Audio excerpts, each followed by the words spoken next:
Hey guys, it's Mrs. Invest.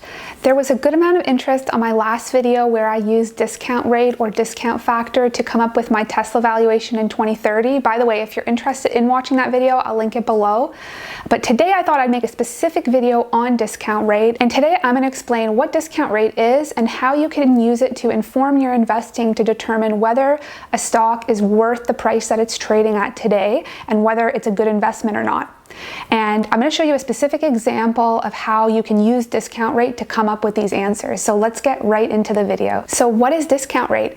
Discount rate, very simply, is the return that we want to get from our investment in a stock. And it's best applied to growth stocks or stocks where you are mainly expecting capital appreciation or an increase in the share price. It gets the term discount rate because we take our expectation for what the stock will be worth at some point in the future, and then we discount it back to what we think we should pay for the stock today.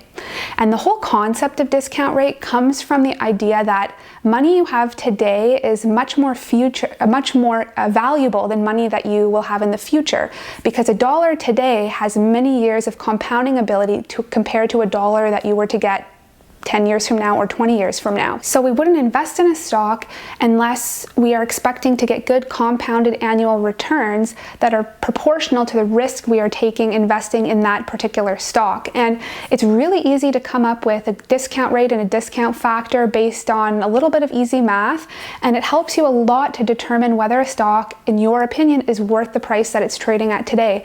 For example, if you use discount factor on a super risky stock and you see that your investment is only going to return you 5% a year over the next 10 years, you might question that investment because you could get a 5% return through much less stressful assets like possibly a diversified ETF.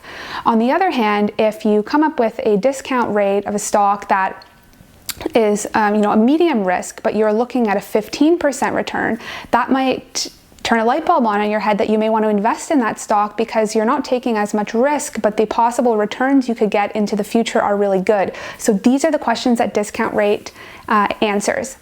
So let's talk about a really simple explanation for discount rate, just so kind of like an analogy so that you can understand, because I understand that math is not everyone's forte. I happen to be like a number nerd, but I know everybody's not like that. So let's say you think that in 5 years' time, a stock is going to be worth $100 a share. And you're thinking, I'm interested in this company. I wonder if it's a good buy today because I think it's going to be worth $100 a share. Maybe that's what the analyst's consensus is. Maybe you've come up with your own model to arrive at that $100 a share number. So what is it worth today?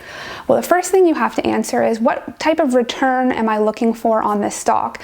So in this simple model, instead of using percentages, let's say you're looking for a 5 times return on your money.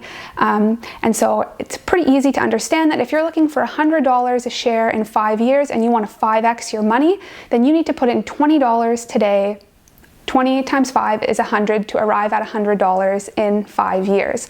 So this is the very simple bare bones explanation of discount rate. That 5x is your discount rate. So now, based on that simple analogy, we can roll that into an actual formula for discount rate.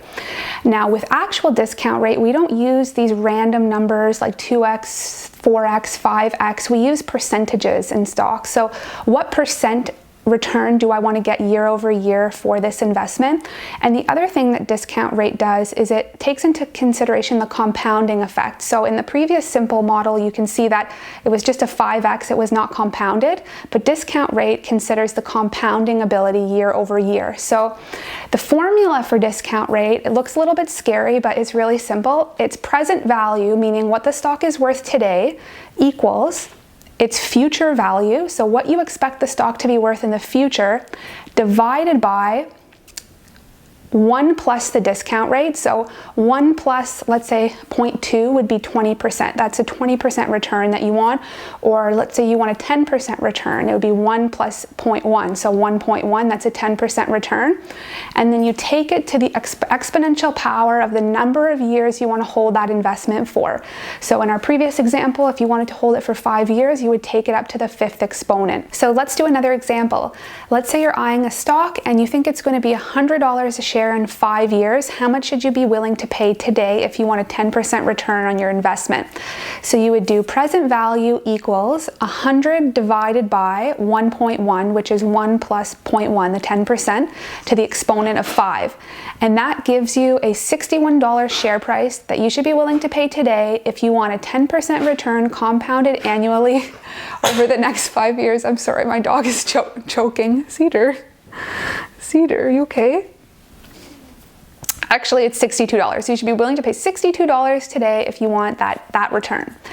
And you can use this for pretty much any growth stock. Really, the only two numbers that you need to plug into this formula are what percent return you're looking for and what you expect the share price to be over that time frame.